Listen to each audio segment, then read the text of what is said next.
नमस्कार दोस्तों, मैं हूं आपका अपना दोस्त जीतू हरवार और स्वागत करता हूं आपके अपने YouTube channel simple way tutorial में। सीखो लेकिन अपनी भाषा में।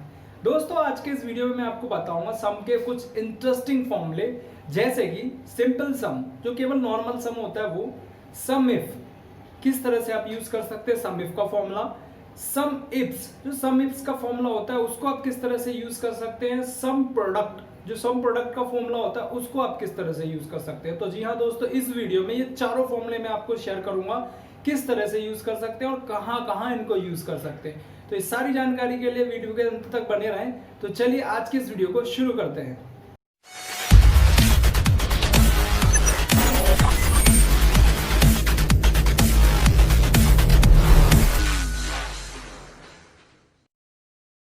दोस्तों, आज के इस वीडियो में हम सीखेंगे कि एक्सेल में किस तरह से सम का फॉर्मूला आप यूज़ कर सकते हैं, सम इफ का फॉर्मूला किस तरह से यूज़ कर सकते हैं, सम इफ्स का फॉर्मूला किस तरह से यूज़ कर सकते हैं। साथ ही साथ सीखेंगे कि सम प्रोडक्ट का फॉर्मूला आप एक्सेल में किस तरह से यूज़ कर सकते हैं। तो जैसा कि आप देख पा रहे हैं, मैंने यहाँ पे एक टेबल बनाया हुआ है।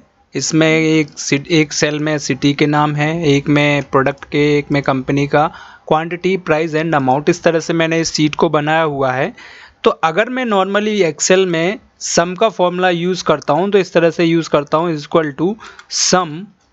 जैसे ही लिखूँगा मैं, नीचे सम लिखा हुआ आ जाएगा। आप चाहें तो इसको क्लिक करके, माउस से डबल क्लिक करके सिलेक्ट कर सकते हैं। आप चाहें तो टैब सेलेक्ट करके इसको सिलेक्ट कर सकते हैं और जो वैल्यू मुझे सम करनी है उस पर सीधा मैं सिलेक्ट कर लूँगा, रेंज दे दूंगा और इस तरह से जैसे ही एंटर करूंगा तो ये सम हो जाएगा। एक तो ये तरीका है सम करने का, और दूसरा तरीका है सम करने का, जो भी आप सेल्स में सम लगाना चाहते हो उसके नीचे जाइएगा। जिस तरह से यहाँ पे मैं नीचे, यहाँ पे ये दिख रहा होगा आपको कर्सर, यहाँ पे आया हूँ और उसको सिलेक्ट कर लिया मैंने सारी रेंज को। इसके बाद मैंने अल्ट और प्लस प्रेस किया तो इस तरह से ये सम का फॉर्मूला ऑटोमेटिक यहाँ पे लग जाएगा। आपको कुछ भी ज़्यादा कुछ करने की ज़रूरत नहीं पड़ेगी। तो ये दूसरा तरीका था सम का फॉर्मूला यूज़ करने का। अब हम बात करते हैं सम इफ फॉर्मूले का कि ये कहाँ कहाँ यूज़ किया जा सकता है। तो सम के बाद जो सम इफ का जो फॉर्मूला होता है ये केवल कंडीशन बेसिस पे लगता है। इसको आप कंडीशन बेस पे यूज़ कर सकते हैं। जैसे कि अगर मुझे यहाँ पे इस सेल में केवल नोएडा में सेल कितनी हुई है ये जानना है, तो इसके लिए मैं क्या करूँगा, फिल्टर लगाऊंगा यहाँ पे, फिर सम करूँगा उसको, तो ये लेंदी प्रोसेस हो जाएगा। तो आप इसका सम इफ का यूज़ करके इस सेल में आप जान सकते हैं एक ही बार में कि नोएडा में कितना अमाउंट की सेल हुई है। तो इसको यूज़ कैसे करते हैं, इक्वल टू सम। आप यहाँ पे जिस तरह जैसे ही सम लिखेंगे तो नीचे सम इफ लिखा हुआ आ जाएगा। टैब दबा के आप इसको सिलेक्ट कर लीजिए। अब ये कह रहा है रेंज देने के लिए कह रहा है, तो हमने ये इसमें रेंज दे दी। जिस प्रोडक्ट का नाम है, जो सिटी का नाम है, जिस भी सेल में आप रेंज देना चाहते हैं वो रेंज दे सकते हैं। जहाँ से आपको कंडीशन लगानी है वो रेंज दे दीजिए। ये मैंने इसमें रेंज दे दी। अब मैं इसको लॉक कर देता हूँ कॉमा से। क्राइटेरिया ये बोलना चाह रहा है कि आप क्या क्राइटेरिया सिलेक्ट करना चाह रहे हैं। तो मैं क्या चाहता हूँ, इन्वर्टेड कॉमा लगाऊंगा, मैं नोएडा की सेल चाहता हूँ, इन्वर्टेड कॉमा क्लोज, फिर कॉमा। अब ये क्या कहना चाह रहा है कि आप कहाँ से सम करना चाहते हैं। तो मैं इस सेल से सम करना चाहता हूँ। ये सेल मैंने रेंज में दे दी और फॉर्मूला क्लोज करके जैसे एंटर करूँगा तो ये नोएडा में जितनी सेल हुई है वो यहाँ पे शो कर देगा, कितना अमाउंट नोएडा में सेल हुआ है। ओके, सेकेंड जो तरीका है इसको यूज़ करने का, आप चाहें तो इस तरह से यूज़ कर सकते हैं, is equal to sum if. Sum if पे जैसे आप करेंगे तो इस तरह से आ जाएगा टैप करके। और पहले तो हमें ये रेंज दे देते हैं, इसको लॉक कर देते हैं। और अब क्राइटेरिया में मैं ये सेल दे दे रहा हूँ, यहाँ पे इसको भी लॉक कर दे रहा हूँ। और अब मैं सम रेंज दे दे रहा हूँ कि कौन सी रेंज से मुझे सम करना है। ये वाला रेंज दे दिया और फॉर्मूला क्लोज करके एंटर कर दूंगा तो यहाँ पे अभी 0 दिखा रहा है। अब हमने जो सेल को रेंज दिया था यहाँ पे, इसमें आप चाहें तो नोएडा की वैल्यू चाहते हैं तो नोएडा लिख दीजिए, तो नोएडा का टोटल आ जाएगा। दिल्ली लिखेंगे तो दिल्ली का सम आ जाएगा। आप चाहते हैं कि किसी अदर सिटी का, गुजरात का करना चाहते हैं तो गुजरात लिख दीजिए, तो गुजरात का सम आ जाएगा। तो जिस भी सिटी का आप करना चाहते हैं उस सिटी का आप सम ले सकते हैं। इस तरह से दूसरे तरीके से आप सम इफ का फॉर्मूला यूज़ कर सकते हैं। अब बात करते हैं सम इफ्स की।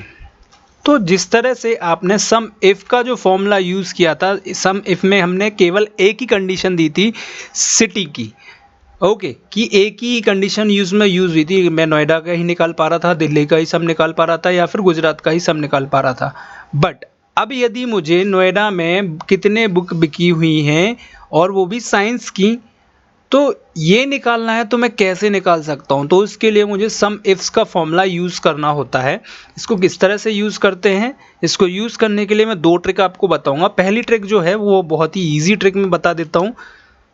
वो सिंपल सी ट्रिक है, इज इक्वल टू सम। जिस तरह से सम लिखेंगे आप तो 2-3 फॉर्मूले आते हैं इसमें। सम का आता है सम इफ का और सम इफ्स का। थर्ड नंबर पर सम इफ्स का होगा। जैसे ही इस पर आप क्लिक करेंगे या टैप करेंगे तो इस तरह से लिख जाएगा। अब ये क्या कहना चाह रहा है कि सम रेंज का किस एरिया से आप सम करना चाहते हैं। सम इफ में क्या पूछ रहा था, पहले रेंज पूछ रहा था, बट इसमें पहले सम रेंज पूछ रहा है। तो हम पहले सम रेंज इसमें दे देते हैं, ये वाला अमाउंट से हमें करना है। कॉमा लगाएंगे। अब ये क्या कह रहा है, क्राइटेरिया रेंज 1। अब आप किस क्राइटेरिया से लेना चाह रहे हैं, तो मैं क्राइटेरिया रेंज 1 ये वाला सिलेक्ट कर ले रहा हूँ, इसको दे दे रहा हूँ। जैसे ही आप कॉमा लगाएंगे तो अब ये क्या कहना चाह रहा है, अभी यहाँ पे क्या दिख रहा था, क्राइटेरिया रेंज 1। अब क्या कह रहा है, क्राइटेरिया, यानी कि इस सेल में आप क्या फाइंड करना चाहते हैं। तो मैं फाइंड करना चाहता हूँ, कॉमा लगा के मैं लिखूंगा नोएडा। मुझे नोएडा की वैल्यू चाहिए तो मैंने नोएडा लिख दिया। अब ये क्या कह रहा है, दूसरा वाला जो कह रहा है यहाँ पे क्राइटेरिया 2। तो क्राइटेरिया 2 में मैं ले रहा हूँ यहाँ पे ये बुक्स ले रहा हूँ। अब ये कहना चाह रहा है क्राइटेरिया 2, तो क्राइटेरिया में हम ये वाली रेंज दे रहे हैं इसमें, और ये पूरी रेंज आपको नीचे तक सिलेक्ट करनी होगी। मैं फिर से सिलेक्ट कर ले रहा हूँ इसको। आप जैसे ही सिलेक्ट करेंगे फिर कॉमा लगाएंगे तो ये बोलेगा आपसे, अब ये मांग रहा है कि क्राइटेरिया, अभी हमने क्राइटेरिया रेंज दे दिया इसको।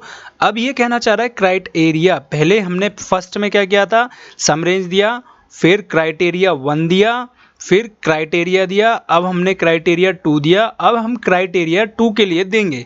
तो क्राइटेरिया 2 में हम क्या करना चाह रहे हैं, हमें बुक के प्राइस देखने हैं। तो मैंने यहाँ पे इन्वर्टेड कॉमा में बुक लिख दिया। आप चाहें तो इन्वर्टेड कॉमा नहीं भी लगाना चाहें तो नहीं लगा सकते, ऐसा कुछ नहीं है। मैंने यहाँ पे बुक लिख दिया इस इन्वर्टेड कॉमा में।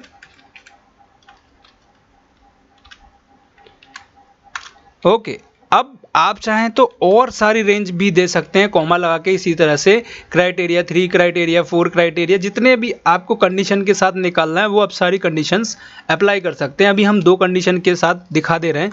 तो ये देखिए, अब इसमें ये बता रहा है कि नोएडा में बुक की जो सेल हुई है 1000 रुपये की हुई है, यानी कि नोएडा में जो बुक की सेल हुई है 1000 रुपये की हुई है। अब यहाँ पे नोएडा में देखते हैं पेन की सेल हुई है केवल, और यहाँ पे भी पेन की सेल हुई है। तो इस तरह से केवल बुक का जो अमाउंट है वो 1000 रुपये का हुआ है, तो ये सही वैल्यू शो कर रहा है। सेकेंड जो तरीका होता है सम इफ्स का फॉर्मूला यूज़ करने के लिए, आपको सबसे पहले इक्वल टू सम लगाना होता है। नॉर्मली जैसे हमने पहले लिखा था, सम इफ्स पे जाके आप डबल क्लिक कर सकते हैं या फिर टैब दबाकर इसको सिलेक्ट कर सकते हैं। पिछले फॉर्मूले में हमने इसमें सम रेंज लिया था, इसमें भी हम सम रेंज लेंगे। इसको लॉक करने के लिए कॉमा लगाया था, यहाँ पे भी हमने वही कॉमा लगाया हुआ है। क्राइटेरिया रेंज में हमने ये वाला सिलेक्ट किया था, इसमें भी हमने यही वाला सिलेक्ट किया हुआ है। इसको लॉक करने के लिए कॉमा लगा दिया। अब यहाँ पे थोड़ा सा डिफरेंस है कि क्राइटेरिया 1 में हमने वहाँ पे बुक का लिया था, ओके, बट हम क्राइटेरिया 1 में यहाँ पे ये वाला सेल देंगे, ओके। अब इसको लॉक कर देते हैं हम। अब यहाँ पे क्राइटेरिया 2 में हम ये वाला दे देते हैं सेल, सारे के सारे सिलेक्ट कर लिया ये रेंज मैंने, कॉमा लगाया। अब क्राइटेरिया 2 में मैंने ये वाला सेल देकर इसको कोष्टक को बंद कर दिया, ये एंटर कर दिया मैंने यहाँ पे, ओके। तो हमने क्या क्या कौन कौन से सेल दिए थे, ये वाले सेल दोनों दिए हुए हैं। अब मुझे यहाँ पे कैसे कैलकुलेशन करूँगा मैं, अगर मुझे यहाँ पे नोएडा में बुक की सेल निकालनी है तो मैं इस तरह से यहाँ से निकाल सकता हूँ। अब मैं यहाँ पे दिल्ली से पेन की सेल निकाल ली है तो ये ऑटोमेटिक आप इस तरह से सीट बना सकते हैं अपने द्वारा। तो ये भी बहुत ही ईजी होती है, आप इस तरह से बना सकते हैं। ये सेकंड स्टेप था। अब हम बात करते हैं सम प्रोडक्ट फॉर्मूले की। सम प्रोडक्ट का जो फॉर्मूला होता है वो किसी भी बिल का क्वांटिटी जो आप जिस तरह से मैंने यहाँ पे क्वांटिटी और प्राइस दिया हुआ है, इनको यहाँ पे अगर मैं सम करता हूँ तो मैं एक एक करके यहाँ पे इसको इनटू करूँगा इससे, और इन सब को यहाँ पे इनटू करूँगा और नीचे यहाँ पे सम का फॉर्मूला लगाऊंगा। इस तरह से मैं इनको सम कर पाऊंगा। ओके, बट सम प्रोडक्ट का जो फॉर्मूला होता है वो एक ही बार में आपको जो प्रोडक्ट का सम है वो करके दे देगा। इसको यूज़ करने के लिए इज इक्वल टू सम, ये 4th नंबर पर आपको दिखेगा सम प्रोडक्ट। आप चाहें तो टैब से सिलेक्ट कर सकते हैं, आप चाहें तो माउस से भी सिलेक्ट कर सकते हैं। तो मैंने टैब दबाया। अब एरे 1 में हमें जो वैल्यू 1 होगी उसको देना है, मैंने ये वैल्यू दे दी। एरे 2 में मैंने ये वाली वैल्यू दे दी। ओके, अब एरे 3 एरे 4 जितने भी हैं आप एक साथ दे सकते हैं। इसको बंद करके एंटर जैसे ही करेंगे तो इसका ये देखिए सम आ गया है।